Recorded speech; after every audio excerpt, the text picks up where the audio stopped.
Hello မင်္ဂလာပါကန္နာကောင်းကောင်းပါ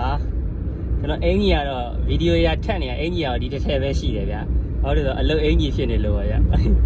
အခုကျွန်တော်အင်ဂျင်ကြောင်းနေပြောတာရိုးနေပြီဆိုတော့ကျွန်တော်ကားခွေအကြောင်းပြောမယ်သိရမလားကားခွေကျွန်တော်ပြောမယ်နော်တနိုင်ငံလုံးတကဘာလုံးကန်နာဒိုင်နာဇူနစ်ဆန်ကောင်နာဟီနိုဘိန်းနဲ့6ပေါက်ဂွေတွေကအားလုံးတူတူပဲတကဘာလုံးကနာဒိုင်နာဇူကောင်နာဟီနိုပြပါရှိသေးတယ်ဖူးဆိုဘိန်းနဲ့6ပေါက်ဂွေကြိုက်တဲ့ကားဂွေကိုကြိုက်တဲ့ကားမှာအကုန်ဖြုတ်တက်လို့ရတယ်ဘိန်းနဲ့6ပေါက်ဂွေကအားလုံးတူတူပါပဲမတူတာတော့ရှိတယ်ဗျအဲ့ဒါကြတော့9ပေါက်ဂွေ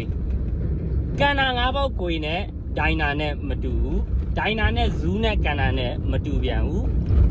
ကန်နာ9ပေါက်ကိုရဲ့ဟက်ကောင်းကနည်းနည်းလေးကျဲတယ်ဒစိမ့်လောက်ကျဲတယ်ပေဘူးနဲ့ပြောမယ်ဆိုရင်ဒိုင်နာကကျင်းတယ်ဇူးကလည်းကျင်းတယ်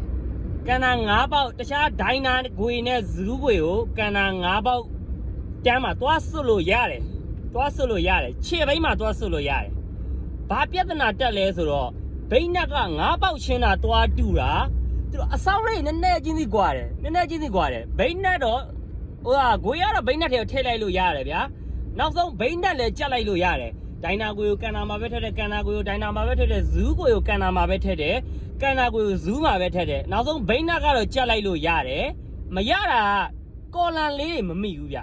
အဲ့မဲ့ဘိန်းနက်ကစောင်းနေလိမ့်မယ်အဲ့ကျဂွေရလည်းနည်းနည်းစောင်းသွားပြီကားမရင်နည်းနည်းပါလိန်တတ်တယ်ပေါ့နော်နောက်ဆုံးအရေးပေါ်ဆိုရင်တော့သုံးလို့ရတယ်အရေးပေါ်မဟုတ်ဘူးဆိုသုံးလို့မရဘူးဘိန်းနက်ရဲ့သဘောတရားကကျွန်တော်တို့ရဲ့ကားတစ်စီးလုံးရဲ့ weight ကိုဘိန်းနက်ကထမ်းတာမဟုတ်ဘူးနက်တိုင်ရထမ်းတာမဟုတ်ဗျနက်ကောင်းလေးကထမ်းတာနက်ကောင်းလေးမှာပါတဲ့ကော်လန်ကထမ်းတာ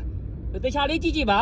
ဘိန်းနက်တက်တဲ့အခါကျရင်ဂွေတက်တဲ့အခါကျရင်ဘိန်းနက်နဲ့ဂွေနဲ့လုံးဝမထိဘူးဘာနဲ့ထိလဲဆိုတော့ဘိန်းနက်ကောင်းနဲ့ထိတာဘိန်းနက်ကောင်းရဲ့ကော်လန်လေးပေါ်မှာဂွေလေးကထမ်းနေတာအဲ့ကြတော့ကန်နာဒိုင်နာဇူးဂွေတကယ်လို့မှားခဲ့ရင်ဘိန်းနက်ခေါင်းပေါ်မှာကိုရမထမ်းတော့ဘူးမထမ်းမဲ့နဲ့ဘိန်းနက်တွေကြာရင်အပေါက်တွေကျဲလာတာမျိုးဖြစ်တတ်တယ်အဲ့လိုကြုံပွဲလို့ရှိလားမသိဘူးပြီးတော့နောက်တစ်ခုထူးဆန်းတာက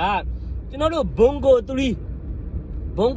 လေသိရမလား CRDI သို့မဟုတ် TCI နဲ့လာတဲ့ဘုံကို3လေရှေ့ဘိန်းနက်က9ပေါက်တန်းအကြီးနဲ့ရှေ့4နဲ့လာတယ်နောက်ဘိန်းနက်က6ပေါက်နဲ့လာတဲ့ဘုံကို3 CRDI တို့ TCI တို့အဲ့ဒါဘာနဲ့သွားတူလဲဆိုတော့ဒိုင်နာကိုနဲ့သွားတူတယ်မာစတာတိုက်တန်နဲ့သွားတူတယ်မာစတာတိုက်တန်နဲ့ဒိုင်နာကိုနဲ့ကအတူတူပဲကန်နာနဲ့မတူဘူးပေါ့နော်ဘာဖြစ်လို့အဲ့ဘုံကို3ကိုရီးယားကားမှာမာစတာကိုဒိုင်နာကိုကြီးဖြစ်နေလဲ